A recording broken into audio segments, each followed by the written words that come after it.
Halo, assalamualaikum. Welcome to my channel. Bersama saya Nisri Lutfi. Hari ini saya akan membahas tentang bagaimana mengatasi trik pertama untuk bayi yang mengalami batuk dan pilek. Bagi ibu-ibu muda yang sedang mengalami ini, sebenarnya yang pertama yang kalian harus tahu adalah jenis batuk pileknya. Yang pertama, kalau batuk pilek disertai panas, yang pertama harus ditangani adalah panasnya terlebih dahulu ya. Karena kalau panasnya itu bisa mencapai 39 derajat Celcius, nanti bisa kemungkinan step itu bisa berulang. Apalagi untuk bayi usia di bawah 6 bulan ya teman-teman.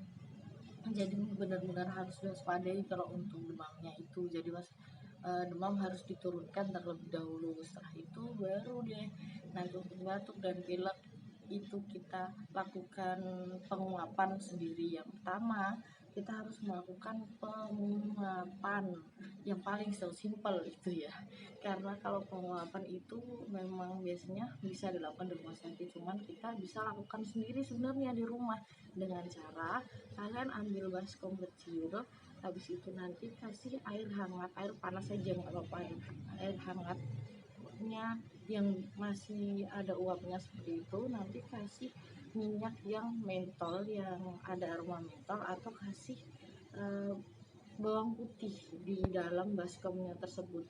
Lalu nanti seumpama ini ada bayi ya, ini posisinya tengkurap, bayinya kasih posisi tengkurap, nanti ini bayinya di posisi tengkurap, lalu 5-10 cm baskomnya itu taruh di bawah, pas di hidungnya seperti ini ya teman-teman, kasih 10-15, 10 aja, 10 cm. Nanti kasih ini, pasti bayi akan rewel, tapi kalau sama ibunya insya Allah sih enggak ya, soalnya kan masih nempel sama badannya ibunya. Nanti kasih tengkurap ini, nanti dia pasti akan merasakan itu panas di hidung, pasti dia akan rewel lah.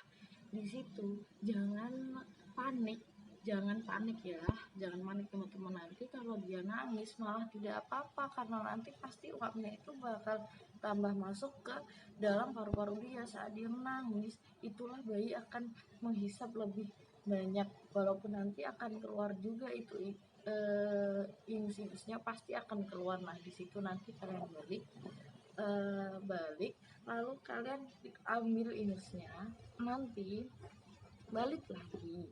Nah waktu dibalik seperti ini, kalian tepuk-tepuk itu punggungnya, kalian dengerin. Sebelum itu kalian dengerin dulu kira-kira itu ada di paru-paru sebelah kanan atau paru-paru sebelah kiri. Kalau kalian memiliki stetoskop, kalau kalian dengerin di mana suara grok-groknya itu. Tapi kalau kalian tidak punya, kalian cukup taruh di telinga, di dada si baby tersebut, kasih gini, pasti akan kedengeran kok saat dia nafas, tarik nafas, kruk kruk seperti itu. Nanti berada di mana saat kalian balik seperti ini, pasti bayi akan merasakan nanti ada di mana.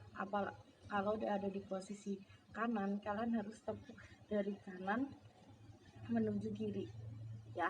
Jadi tapi ini tangan seperti mangkuk seperti ini ya teman-teman, terus kalian taruh di tengah-tengah seperti ini. Terus apabila dari kanan, kalian tepuknya yang sini, yang sini itu jangan dipindah gini, tapi harus satu titik aja. Nanti yang ini, yang tepuk-tepuk seperti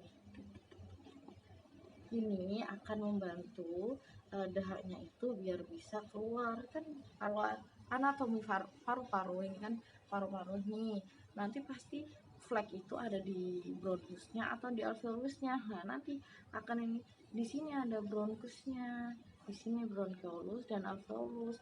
Nanti kalau ditepuk-tepuk seperti ini, biar bisa ke bronkus, ke trakea, bisa dikeluarin lewat dia batuk, lewat dia hidung. Tapi melakukan ini syaratnya setelah 1 jam, minimal tuh setengah jam setelah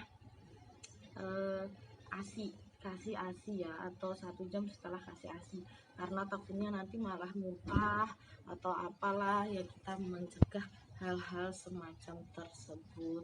Kalau misalkan penguapan ini sekitar 3 sampai 4 kali sehari ya teman-teman.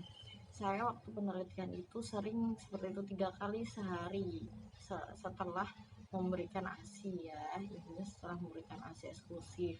Nah, itu teman-teman hari ini yang bisa saya share ilmu tentang baby.